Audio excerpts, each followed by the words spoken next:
Preparation করছো, দেখো preparation করার সময় না অনেক কিছু বলতে পারো যে কি তোমাদের বাধা বিপত্তি আসবে, ঠিক আছে?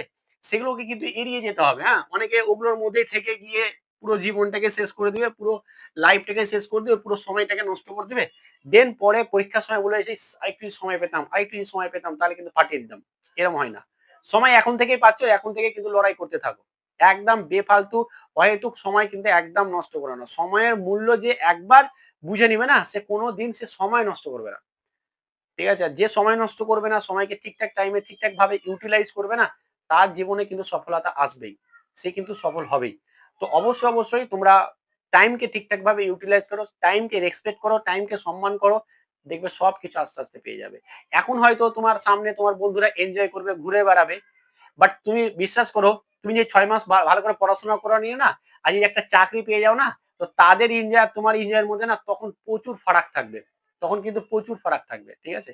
তো একটু কষ্ট করে নাও, জীবনটাই পরিবর্তন হয়ে যাবে। আর তুমি পারবে।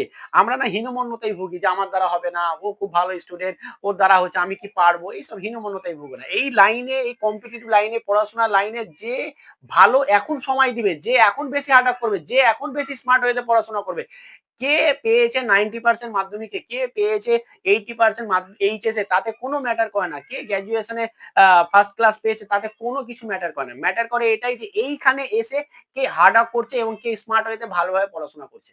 বিশ্বাস করো